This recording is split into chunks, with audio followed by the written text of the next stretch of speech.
Hi, and welcome to the FX Podcast. I'm John Montgomery. Our focus for this episode is the new release, Jurassic World Rebirth. Our guests are director Gareth Edwards and production side supervisor David Vickery, who also served as one of the second unit directors. Now, this podcast won't be about spoilers or in-depth VFX breakdowns. We'll leave that for later with our other coverage here at Effects Guide. Instead, this is a discussion of the creative process on the project. Things like the decision to shoot on film and how that impacted things in post, how closely Gareth worked with David and the VFX team, how they dealt with a really short production timeline on the film, and how Gareth's respect and appreciation for the original Jurassic Park film played a big role in impacting the current one. Now, I guess I say this every time, but I think you're going to really enjoy the guys' chat. It's really cool to hear while the two work together and also enjoy the process. So let's go ahead now and cross that conversation. Well, thanks, guys, so much for being here. And Gareth, I believe you guys are recovering from the New York premiere last night? Yeah, I didn't drink. I learned the mistake from London. It's not good to drink when you've got press interviews the next day.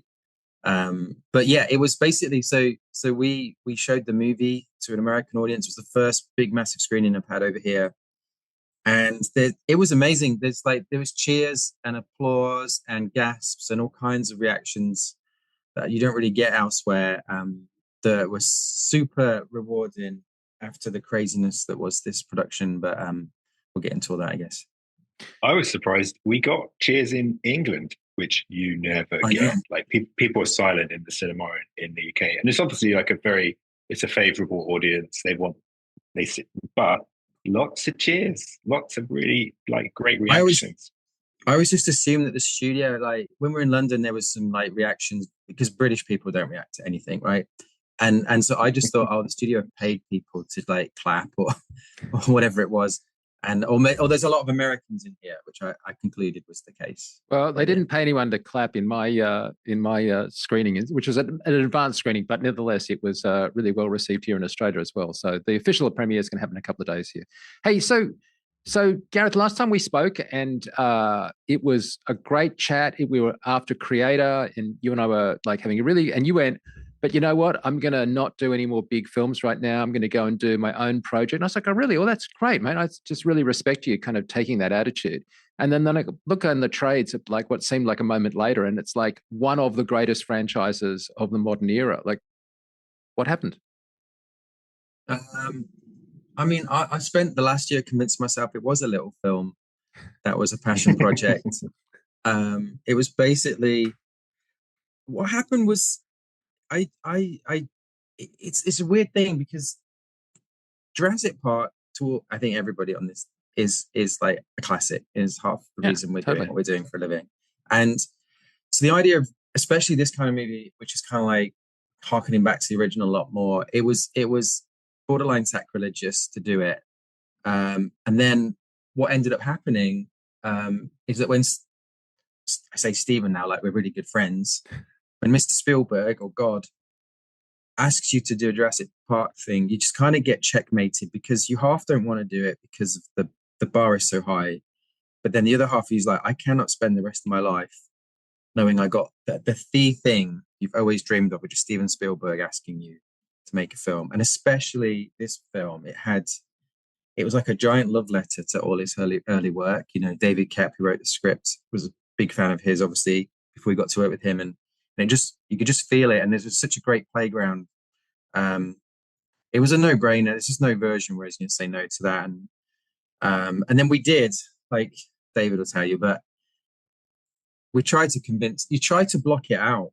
Like, if you think about the fact that at some point it's going to be out in the world like it is, you get paralyzed. And so we really did honestly, for about 9 months in post, we were in Soho in London. There was the editorial floor, and then above it was the VFX floor. And I literally it was a 14-hour day, 7 days a week for 9 months. And I'd come into the edit, I'd hang out with Jabez, we would cut some stuff, and we'd go up, see David, we'd hang out with him and a few others from that department, review shots, go back down to the edit, and then leave. And it was, you arrive in darkness and leave in darkness kind of thing. And it felt like we were making a film with 5 of our mates, you know. But it was 6 hours a day you would sit with us for visual effects. It wasn't like, let's do a 1 hour review. It was 5-6 hours every day 6 days a week, 7 days a But week. David, that kind of relationship with a director isn't common and must have been a bit of a gift. Yeah, it's amazing. I mean, I have to say, we had a great time. Like, you come together in those moments, and you're under incredible levels of stress, and you can work on projects where, there's some anxiety and there's a bit of angst between people and you don't all get on. And it makes it so soul destroying to come to work every day. And we just had a great time. Like, it was sort of like being at school and just having a good time, and everyone was trying to make good stuff and do a good job. And hats off to Gareth. He knows what he's doing. He's got a really good eye, and he's not afraid to get involved and actually do it himself. And it was just like, felt like everyone was mucking in, trying to do whatever you could to get the show to look as good as it could. What I really liked about it, in terms of the feeling of it, is that it had the same sense of wonder at times that the original film had, in a way that wasn't wonder at visual effects. Obviously, visual effects were central to it, but it was just like a wonder and a joyness. It wasn't just banging out, gotcha moments. But a lot of that wonder must have been stuff that you were developing during that time, right? Because I mean, on set, you can only go so far to a certain extent. There was like breathtaking stuff here that, I don't know, did you feel like you had that in camera? Basically, it felt like even though every single shot is a unique problem that you're trying to solve individually, the thing that they all had in common was that you're trying to do two things in parallel, right? Simultaneously, and you're trying to land on one of these two as fast as possible. One is realism, like you want it to look real, but I could take a photograph, I could put my phone out the window, take a picture and show it you, and you go, yeah, that's totally real, but it looks shit. And so the other one is beautiful, right? And sometimes you can have something that's really beautiful, and the more beautiful it is, the less real it will feel. And the more real something is, the less beautiful it will feel. And so you're trying to get this both. You're trying to look like you were the world's luckiest cameraman, and you just happen to get this moment where everything worked out, but it feels totally real. Otherwise, visual effects, it's not going to work. And so every time we do a shot, we're trying to land on one or the other, and you go, oh, okay, either will do. And if you shoot real footage, in real locations, at the very least, you're going to get the real. Do you know what I mean? So even if you end up replacing every single detail in that shot, which sometimes we would, you're starting with something real, and then you're trying to make it more and more beautiful. Or, David and his team would do some really nice matte painting, and it would just be a rough idea. It could be quite painterly, and then it's like, okay, that is it.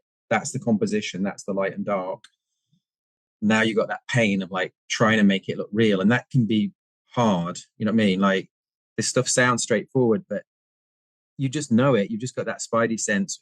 Every single person, you don't have to be a VFX anybody. You can show someone something, is that real or not? And they'll know. You said that a lot, actually. You said the spidey sense word. Is like, you can look at a shot and go, yeah, there's just something.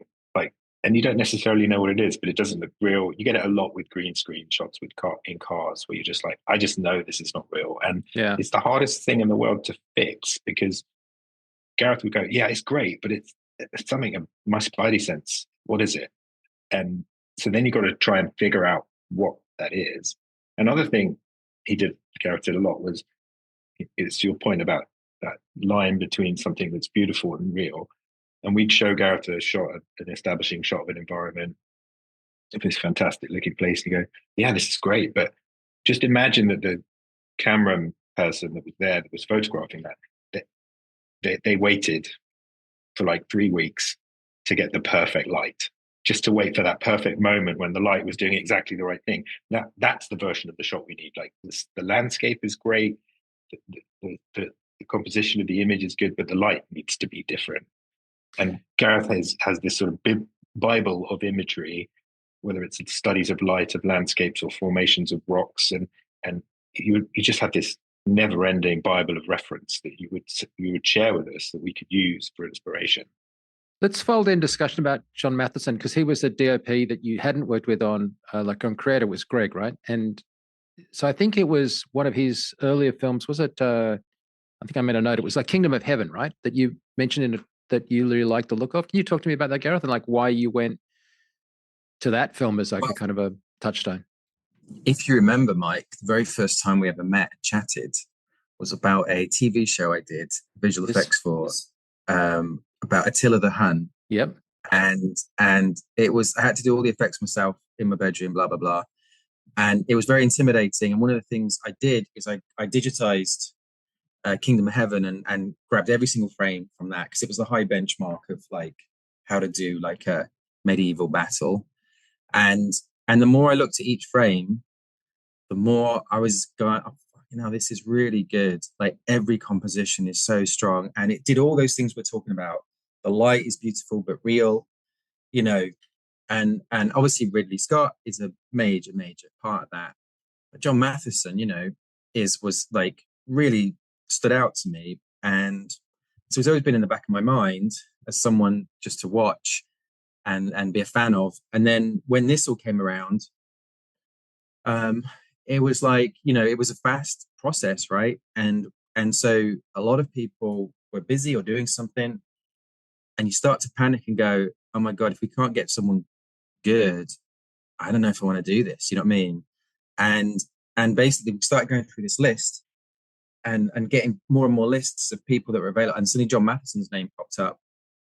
And I was like, oh, thank God. I've got to get him. And so we did a Zoom, and I saw an opportunity because we did this Zoom and the HO, basically the production team, like the producers, were like, we've got to hire this guy, whoever it is, we've got to hire them like this week. So you've got to go and scout, and then you've got to shoot the movie.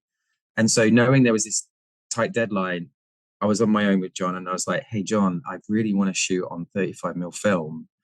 How do you feel about that? And he went, oh, it sounds great. You know, love it, and blah, blah, blah. And he went off on like tangents about magenta and things. And I was like, oh my God, this guy is so like exactly who I want. And then I go out that Zoom meeting and I turn around, John's interested, he's up for it, but on one condition, as long as we only shoot on film. And they were like, oh, and then this very long process of everyone linking arms, David, me, John, everyone just going, no, we're going to shoot this movie on 35mm.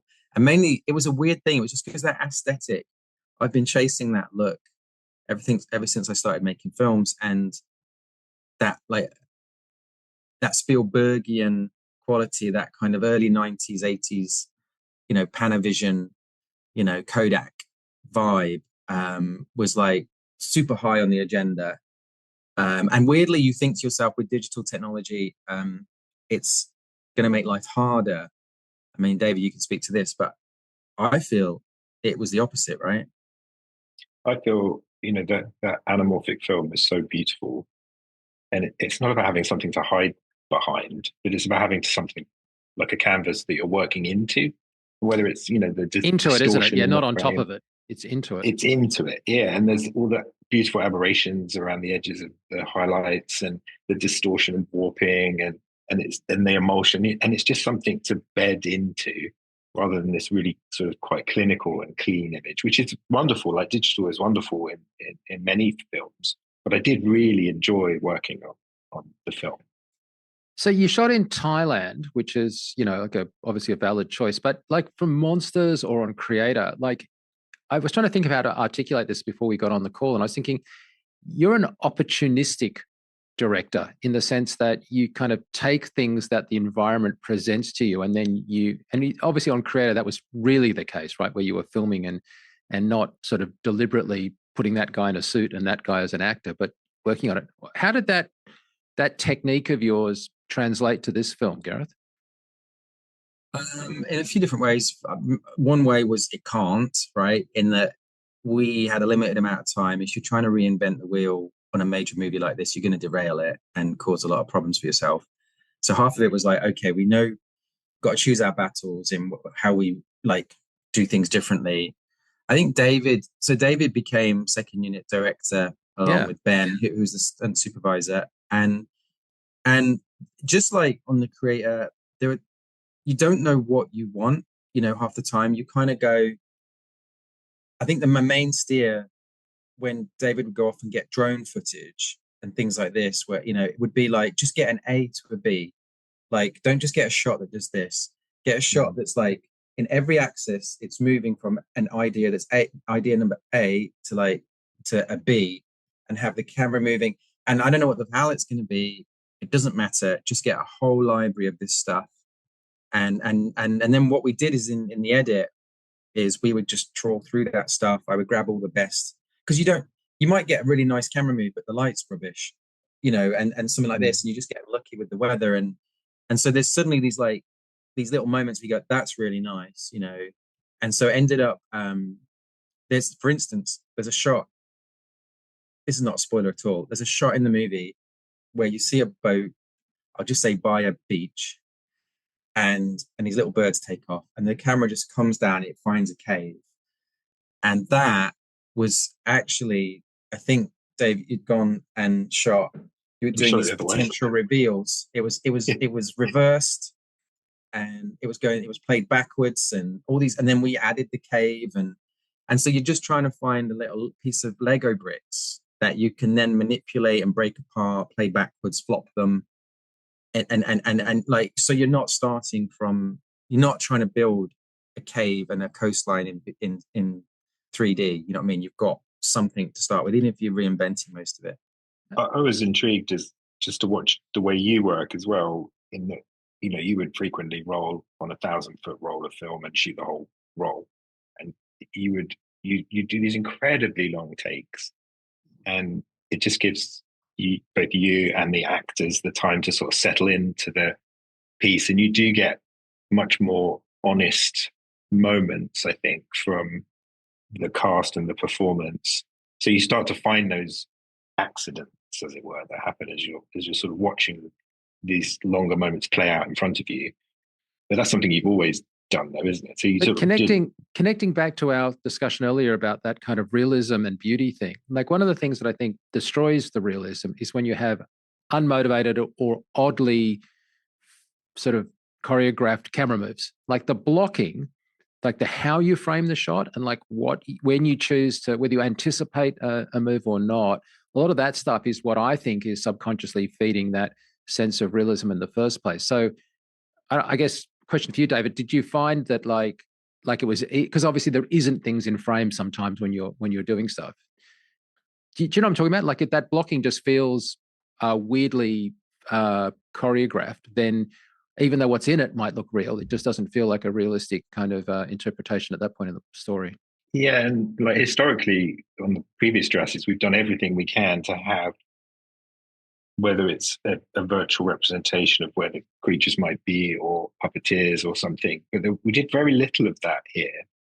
And I think another thing Gareth's very good at, he's good at quite a lot of things, unfortunately, is composition. Yeah, and he really, you spend a lot of time in post-production getting the compositions of the shots to work, and to make sure that the camera feels like it's motivated by what's in the image and not completely missing the point. So I was really surprised, because often when I'm working on visual effects shots, you flop the shot, as you know, halfway through the process. You've seen it 1,000 times, so you flop the shot to see whether it works mirrored. And when they don't work mirrored, it's because the composition is inherently completely broken in the image, and you know that there's something wrong with it at that point. And you can flop the whole of that movie and it still works brilliantly well. It's because, I don't know, you're a sort of you're a cinematographer at heart, I think, as well, Gareth, and so I think he's somewhere in your mind, you're seeing the finished image when you're watching these shots, and then it's how you convey that to us and how we manage to realize the same thing. Is that true, Gareth? Are you seeing the finished shot, or are you just seeing what is an opportunity to take in and then rework to get what you want? I don't know. I don't know what anyone else is seeing, so I don't know what I see that someone else isn't. But it's like I mean, definitely you're picturing it there when it's not. I mean, obviously. But I mean, like, are you saying I've got enough stuff that I can make something out of this, or are you saying I'm going to keep going because I don't feel like I've got exactly what I want yet? Because it sounded like you took a lot more film than tennis balls to Thailand. Yeah, it was. I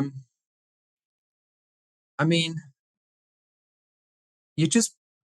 I think I think I would operate when it was handheld. I would operate, and I don't really know why I was doing that, because I'm very happy not to operate when it's wheels. When it's the smoother stuff, and Chris did all that on our movie, and yeah, I think what you're doing. I tell you what I did do with Chris, which was interesting. Probably annoyed the shit out of him, but there's obviously a monitor. You're both watching, and obviously he doesn't know what we're really intending to put in there. You know what I mean? He knows it's a dinosaur, but he doesn't know where it's going to walk necessarily, and he's composing. And so I would put my hand over the screen like I was the dinosaur, or even sometimes the more annoying one was, say if this was the screen, I'm like going. I'm just pointing at where it is, and then like I'll move, I'll just put my finger and tap off the screen, and he would move it, and it was just to kind of like, it's up there, it's that way, it's down a bit, and he's trying to frame it like this, and I think, yeah, it's, what's weird is I remember early in the conversations we had with Universal where they talked about the time frame and all the problems with like trying to do a film like this in a year and a quarter, and then suddenly, obviously, the elephant in the room that everyone's worried about goes visual effects, and it sort of surprised me because I felt like, oh, that I didn't lose days or a moment's sleep over the visual effects on this movie. Like David is so on top of it, and it's my wheelhouse as well. Like it's sort of fun, and like you sort of go, oh, it's going to be fine. It's going to be more like it's the fun of finding it, and I was worried about everything else. Like everything else was what scared me, but the visual effects is always like, that's just considered okay. We're gonna, and also just to be complimentary to David for a second, David's got an amazing eye as well, and so I sort of micromanage this process sometimes, but I found with David it was great because sometimes I won't be able to crack a problem visually, where you're just going, why is this not? And you're trying to push and pull in, and you're like, what's the matter here? And you could just let David, you try it. And then he would sit there in these reviews and he would just go, what if it's up here? Maybe it's more up there. And you'd be like, oh shit, that's good. Why didn't I think of that? No, I think you were sitting there going, oh, that's a free pass. We can let Dave try that, and if it doesn't work, I can have another go. But yeah, because it's not technically I didn't waste time. You'll know. It's not my crack at it, right? So if Dave has a go, exactly, it's like, well, I'll let you do your thing. Now it's my, because you get like the 3 strikes, you're out. It's still ILM's turn, as it were. Yeah, but the people at ILM, do you know what they all? And again, I think it comes from this like mentality that hopefully Gareth and both I had, which is we're just going to have fun making this film, and we're going to really appreciate everything that people are trying to do. And there was no shouting, there was no like finger pointing when stuff didn't work, and everyone at ILM came to the party with this really positive attitude of we can try anything, and if it doesn't work, that's okay. But they give it everything they had, and it really paid off. And we thought water was going to be a really big problem on this show. Well, I was going to say, like, if I was jokingly paraphrasing this to like my wife, I'd say it's Jurassic Water Park, because there's quite a lot of water stuff, and that is challenging in many 50 respects. Pages of the script was on the ocean, on the open ocean, and met with Dennis Stewart March 2024, and he was looking for places to shoot it, and we were talking about the approach and the methodology, and we could have been on the ocean or in a tank, an infinity tank, we could have been on a stage, and it was a really big concern of mine going in. That was the thing that I thought was going to be the theme of this project was, and I'm not diminishing the work ILM did, because what they did is made the water excellent and not a problem, and it actually became like a story motif in the film. Like it really is like a character in the film, strangely, and it's quite astonishing what they did. Number of times we were watching shots and Gareth and I forgot whether we shot it on the tank or it was the open ocean, because you just couldn't tell. Look, I'm not just saying this. It was completely seamless where that was shot. It all looked to me like it was shot at the same place. And not just that bit that you're referring to, but there are other points in the story where water appears again or is a plot point, and none of them felt disconnected, which is, that horrible thing you don't want, where it looks great and then suddenly we're in a studio and all the light changes and all the, you can tell that it's closed and then suddenly it opens up again. And that didn't happen. And that's full credit to both of you, because I have no idea how you did it. I look forward to finding out in the future, but like right now, like it was just immediate. And but John as well, yeah. Like it's hard. John Knoll has said this a million times over, but if you get a great plate, you can make a great visual effects shot. But if you get a bad plate, you cannot make a great visual effects shot. And John Matheson gave us some really amazing photography to work with. So hats off to him as well, I think. Hey, can I ask you one thing? Because loop back on you're talking about Steven Spielberg, and obviously there's a lot of notes there. But as I understand it, he was involved well into the process. But to a certain extent, as I understand it, right, there was a point where he kind of stepped back and let you take it from there. Is that how it worked, Gareth? No, sure. I mean, he's very respectful to directors because, he knows exactly what it's like. And I felt like basically during pre-production, as we were setting up the world, what is Jurassic, what's not Jurassic, dinosaur, what style-wise, I felt like, what would Jesus do? It's like, what would Spielberg do, right? And like when we were working on Star Wars, you often would go, what would George do? And you didn't know because he had retired, and we'd be sitting there going, what would Steven do? And he'd be like, I'd do this. You get an email or something. He'd be like, what would he do? If he was here, what would he do? I told you I'd do this. You do that, And so it was kind of like really good to have him. I can imagine that'd be quite helpful. Yeah. And so like we did things like when we were in like situations where, say for instance, T-Rex, Antoine, who designed the T-Rex, and it was fantastic. We ended up going, okay, we want to do a different color scheme. And then there was like too many good options. There was like 6 really good color schemes. And you sit there going, well, all of these would work. And then you think, how do I have the path of least regret? And it felt like, well, we send them all to Steven and he picks it, because then it's like canon, you know what I mean? It's like having the seal of approval, official Jurassic. And so we obviously like would send him stuff, and it felt a bit like he was that is Jurassic, that's not Jurassic, in terms of design and stuff like that early on. And then once we got filming, I didn't know how like present it would feel, because I knew he was watching all the dailies, and it's very intimidating. Yeah, I imagine it would be. Yeah, to shoot a film knowing that the greatest, probably you could argue ever filmmaker is watching everything you're doing, and you'd get quite paranoid, and then suddenly a text would come through. I remember Frank Marshall, who was on set, obviously did things like Raiders of the Lost Ark and that. He came up one night and he gave me his phone. When an older person gives you the phone, you think they're struggling with some settings or something. They need some help.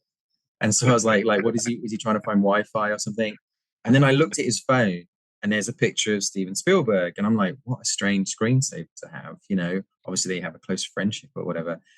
And then the screensaver moved. I went, hi Gareth, and I was like, holy shit, it's a FaceTime with Steven. Fuck. And I was in the middle of filming, and I just wasn't like prepared to be holding the God in your hand like that. And it just freaks you out for a second, and you end up like, I was trying to like I get the actors over and talk, and then the second he says something nice, he's talking about what he'd seen the day before and things like this, and he's complimentary. It's just like, it's the biggest shot in the arm, you know what I mean? Like you just feel like you've had spinach and your Popeye or whatever. It's like, and everyone's like, come on, let's go, even though we were having a real struggle in the conditions. Because Jurassic Park's a masterpiece, and knowing we were up against, like, going to be compared to that film no matter what, it is an impossible task. And so we tried to approach the whole movie a little bit like, imagine they made this film around the time they made Jurassic, and then they just put it on a shelf for whatever reason. We've made too much money this summer, let's just park this one.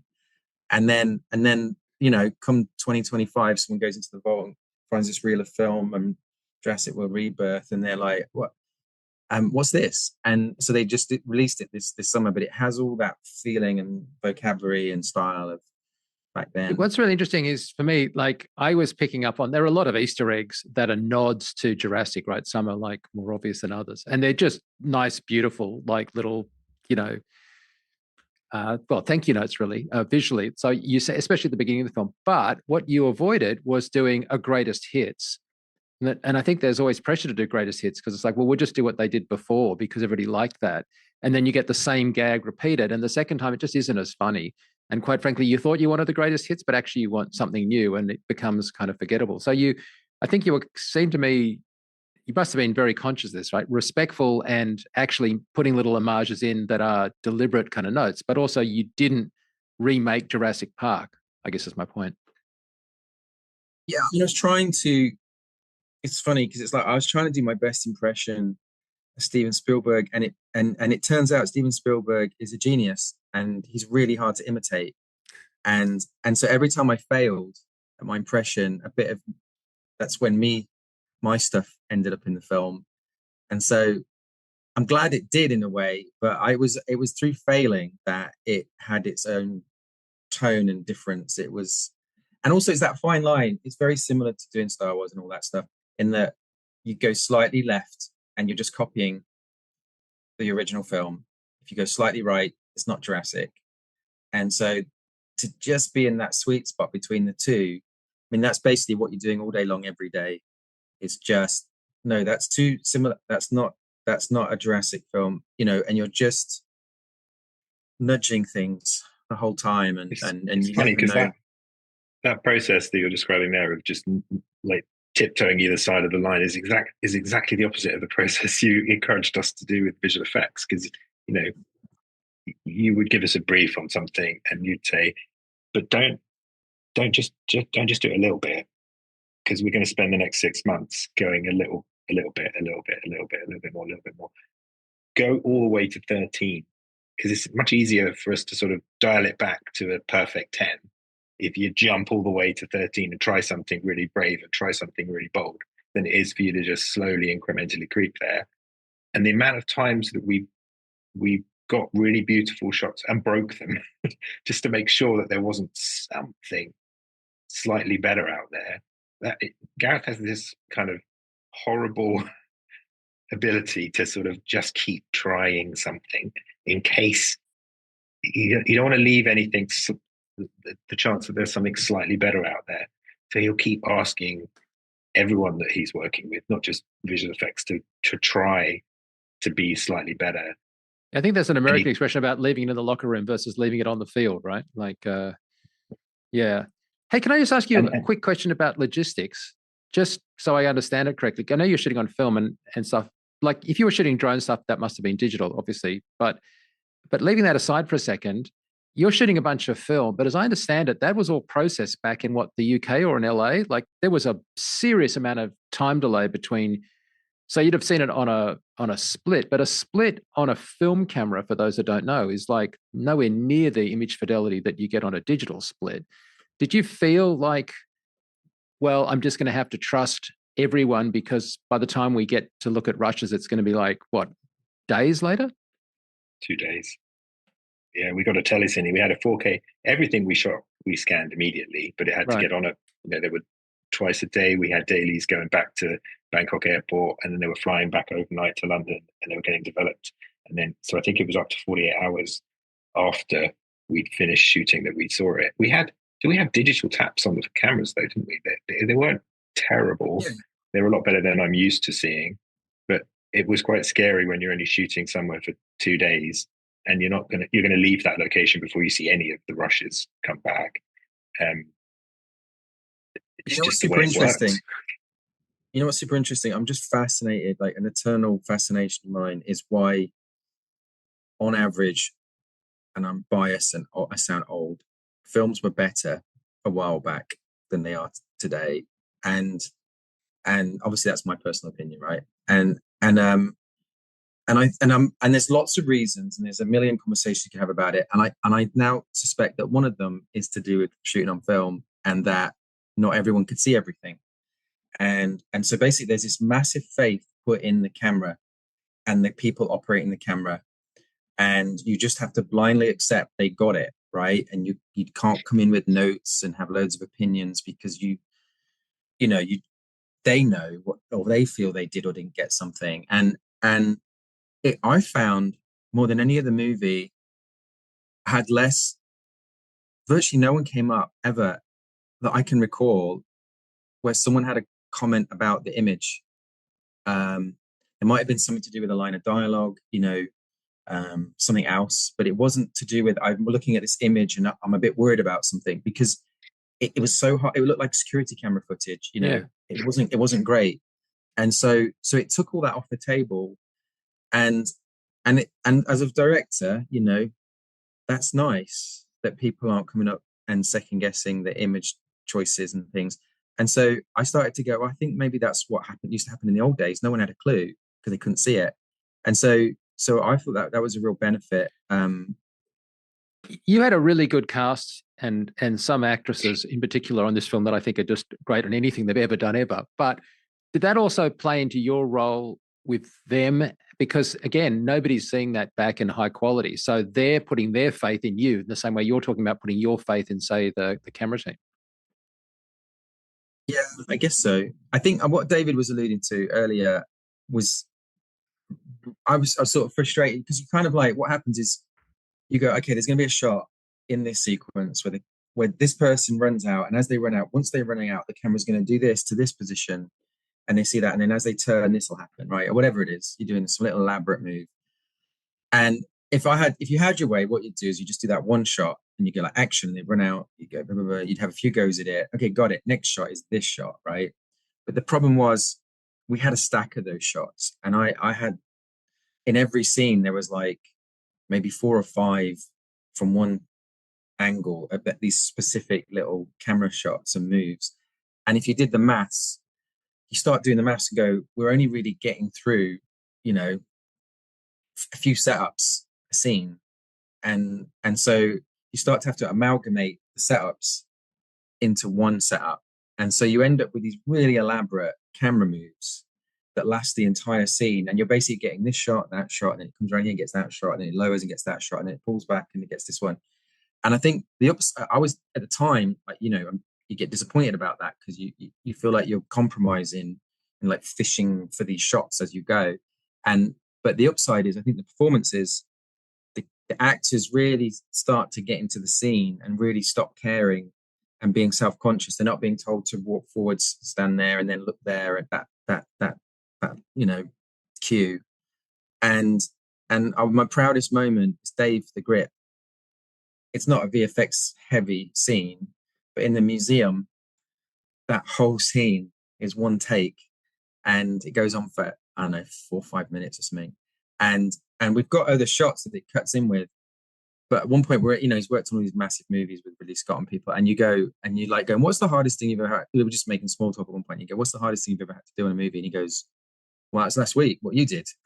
And you're like, what you on about? And he's like, in the museum. It was like, that was, because normally the grip is asked to go, like, this is A, right? And then that's B. And if you're kind of ambitious, you go A, B, C, And he said, you had 19 camera moves. And he goes, and 7 rises and falls, And I was like, yeah. Because, it's because you always feel like you're not trying hard enough. You know what I mean? Like that you're just compromising all the time. So whenever someone like David, in post would go, he would sort of, you'd feel him like feeling uncomfortable because we were doing something that's not been done before, or the hardest thing or whatever. You're like, yeah, cool. It feels like, okay, now we're doing something different, it get exciting. Plus, I mean, if you are that guy that's pushing the dolly, like, you don't want to be the one that missed take 9 or mark 9 when the actors are giving exactly the performance that everybody wants, right? So like, they're providing the platform to let you get the performance, and they don't want to muck that up. So the pressure on them must be enormous. Yeah, but but then you honestly will end up doing I don't know, like 8 takes or something. And so one of them's going to be okay. Yeah, but so I mean, Gareth like, never gets frustrated with people for trying. Like, if you give it everything, if you give it a go, you're never going to blame someone for making a mistake, I think. Yeah, it's that Ron Howard thing, isn't it? About just assuming that everybody that's turned up on set on any day is there to do a really good job. And so you just provide the environment to let them do it. I loved how Ron Howard characterized that. It was just like such a positive attitude towards his crew. Not there to yell at them, he's here to let them do what they've come to work to do, kind of thing. Yeah. How big was the VFX team on this? And where was it based? All in one location, or was it distributed? Yeah, there were 1,500 shots in total, and ILM handled nearly 1,200 of them, predominantly in London. Right. And we had teams in San Francisco, Vancouver, and Mumbai as well. I'd say north of 600 artists total in the visual effects at ILM.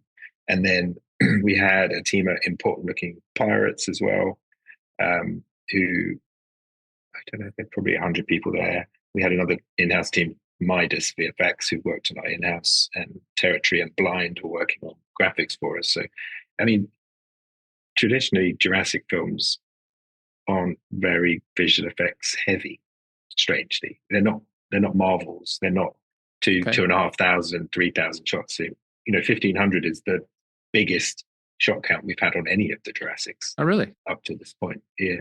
The last one was only 1,250. And Gareth, you alluded to before that it was quite a tight timeline to get this made. Yeah. We had to do turnovers. I can't remember the numbers, but you remember. But it was like during the shoot, it was like suddenly having to turn over like 150 VFX shots whilst filming was pretty tricky. Just because you got no headspace for it. You're trying to plan the next day's shots, and then you're having to watch all the footage to find 150 VFX shots, and that was really painful trying to get those turnovers happening. The whole thing was really short. Yeah, we started mid-March 24. We delivered the beginning of May 25. So, I mean, what was it? 11 weeks of prep, 13 weeks of shoot, and 30 weeks of post. So rapid. Well, look, I'm so glad that it's finding such an audience even in these early stages, and it is a really good return to Jurassic Park in every sort of possible way. I would be remiss though, Gareth, if I didn't ask you, does this mean that you're now going to go on to another private, smaller project, or is that until Martin Scorsese calls? Goodfellas 2, Electric Boogaloo. Yeah, I think honestly, I'm genuinely excited about the future. There's just crazy tools around the corner that just feel like they're going to liberate filmmaking in some way. And it's just, I don't know, I feel like there's an opportunity. I get excited about it, and we'll see what happens. But I always felt I was born in the wrong era, because Really? all those great films. Well, yeah, because all those great films happened, in my opinion, a lot of the things I love all happened in the 70s. And God, I would say exact opposite. I think you were born in exactly the right era where you could get involved and have the ability to produce stuff from the Star Wars stuff, the Godzilla stuff, even the original monster stuff, right? That's just really nice. There's great imagery, but you're really nicely in the middle of it, as opposed to standing back from it and having it going off over there and coming back 6 months later. I don't think, surely you would not be happy if you were remoted from the process, where you can get involved in a digital age. Yeah, I guess that's what I was getting to, is that it's gonna, retrospectively, I think it has been a good time to be a filmmaker, but I think it's going to get even more fascinating over the next 10 years. Who knows what's going to actually happen, but it's definitely, things are going to change a little bit, I think. I think you're absolutely right. Well, guys, thanks so much for taking time to talk to us. We really appreciate it. Thank you. Well, thanks for that, guys. We really appreciate you taking the time to chat with us and share some really cool insights behind the process. For those of you who don't know, Gareth actually taught a course for us over at FX PhD back in 2008. That's when Mike and I first met him. And over the years, it's been one of the most popular courses because it's less about the software, which is After Effects, and more about the craft of VFX. And you can certainly see from that course how Gareth's role of director has been shaped by his past as a VFX artist. And as a bonus, we've actually made the course available for free, and you can check it out over at fxphd.com. We'll put a link in the podcast article on Effects Guide to get you there. Well, that's it for this episode. For Mike Seymour, I'm John Montgomery. Thanks for listening.